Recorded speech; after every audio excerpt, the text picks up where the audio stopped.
Today we kind of learned the difference between diversity and inclusion and what they mean.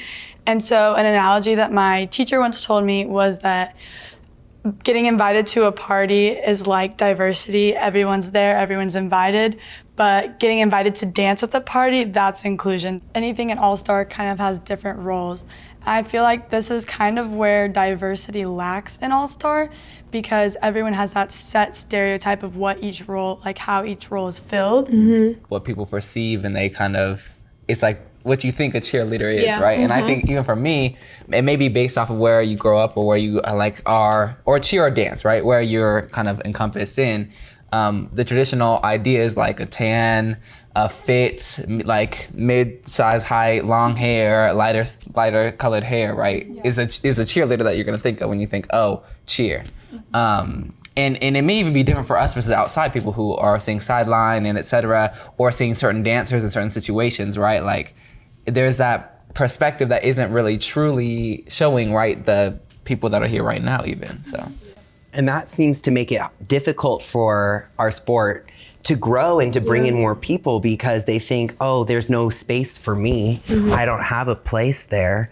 But what we all know is it's so diverse, right? I mean, we've all found a place and a home within this sport, whether it's cheer or dance. Well, but I think it is really important to highlight where the diversity is lacking. We talk about lack of male flyers. We talk about there's a certain body type that is usually put in the flyer position. We can talk about how there's, I feel like a severe lack of black flyers, right? Like there's a lot of different ways that the diversity is lacking within the sport that I think, you know, as athletes, we need to be conscious of and really pushing to try to get more people in those spots, right? And I think there's like a huge perceived barrier to our sport based on what it costs to join, right?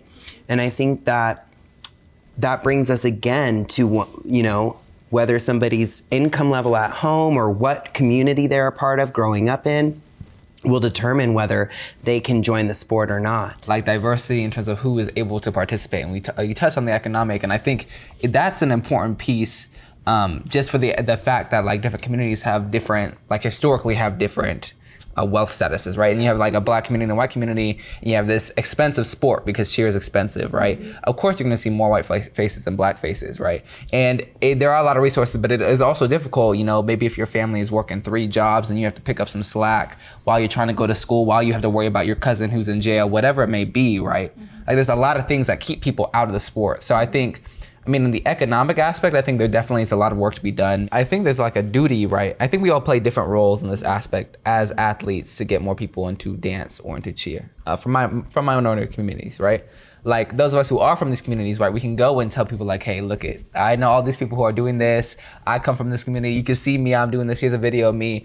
Those of us who may not be, like, it's important to elevate those voices in those videos, right? Yeah. So that other people can see like what's going on. Finding our own voices as athletes, as alumni, and using them is really important to increase inclusion in our sport. Yes. Mm-hmm. Yeah. And I guess the question, right, is what are the venues that you can help to celebrate and bring that awareness, right? We talk about social media, something we've been big about. I think what they just had, like, there's a new national advisory council or something for USASF, right, which is huge. So for giving opportunity to athletes to be able to speak up and be on par with the adults, give their opinions to the rules being created for All-Star as the sport, we have the Athlete Advisory Council. And that's giving all of these different athletes the ability to speak up about all of these different rules and give their perspectives. And so athletes can also share their voice. We're thankful as alumni and athletes that we have, USASF who cares, about our safety